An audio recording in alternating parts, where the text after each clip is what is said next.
Kau boleh nikah lagi, tapi langkai dulu mayatku. Atau kau boleh menikah lagi, tapi harus izin aku dulu. Kalimat seperti ini atau yang serupa dengannya terkadang dipakai oleh para istri sebagai sebuah kode untuk menolak atau minimal mensyaratkan izin untuk suaminya jika akan menikah lagi. Jika dipandang dengan kacamata syariat Islam, hal ini tidaklah benar. Seseorang tidak disyaratkan atau tidak diharuskan untuk meminta izin kepada istrinya jika akan menikah lagi.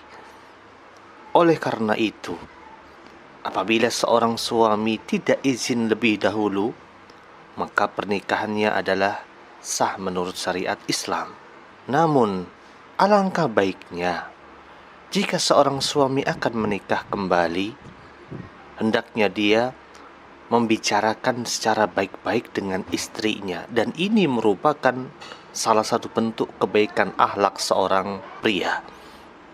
Hendaklah dia musyawarahkan dengan baik-baik dengan istrinya dan dengan keluarganya, dan dia berupaya untuk mengerahkan segala daya dan upaya yang bisa ditempuh untuk mengurangi kesedihan pada diri istrinya.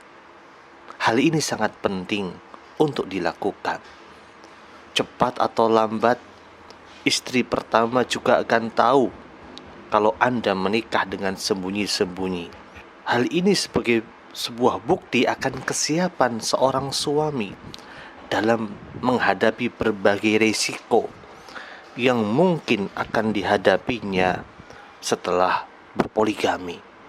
Mohon dengan amat sangat kepada para suami untuk tidak berpoligami secara sembunyi-sembunyi. Kalau istri tahu, biasanya efek kesedihannya akan sangat mendalam dan sangat dahsyat. Dia bisa saja menangis 3 hari 3 malam tidak berhenti-berhenti.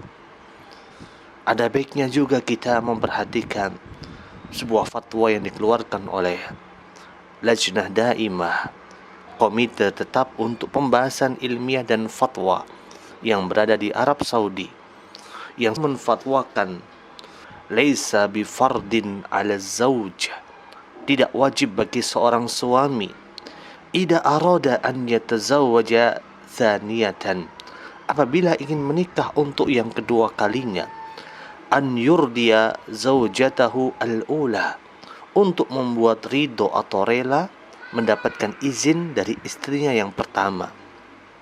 Lakin min makarimil akhlak, akan tetapi termasuk bagian dari kemuliaan akhlak, wa husni al-ishr, dan termasuk sikap yang baik dalam sebuah hubungan suami istri, an yutayyiba khatiraha, hendaklah dia berusaha untuk membuat senang hatinya, bima yukhaffifu anha al-alam, yang dengannya itu akan meringankan sakit yang ada di dalam hatinya, allati hiya min tabi'atin nisa fi misli hadal amr, dan ini merupakan tabiat pada diri seorang wanita pada masalah tersebut.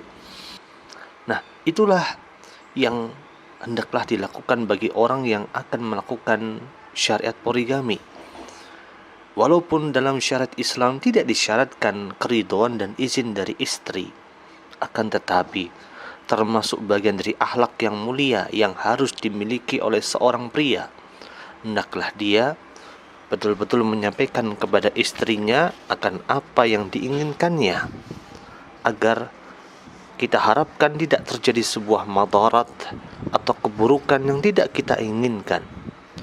Bukankah ketika seorang pria hendak menikah lagi, dia ingin mendatangkan kebaikan yang telah ditetapkan dalam syariat Islam, yaitu kebaikan poligami. Jangan sampai ketika seorang pria ingin menjalankan suatu syariat yang sifatnya dan hukumnya adalah sunnah, dengan itu dia mengorbankan perkara-perkara lain yang merupakan bagian dari perkara yang besar dalam kehidupannya, mengorbankan perasaan istrinya, mengorbankan kejiwaan dari anak-anaknya ketika melihat ibunya menangis dari hari ke hari, menangis apa yang dilakukan oleh pasangannya. Maka wajib bagi seorang pria ketika hendak melaksanakan syariat poligami untuk tidak melakukannya dengan sembunyi-sembunyi. Semoga Allah memberikan taufik dan hidayahnya kepada kita semua.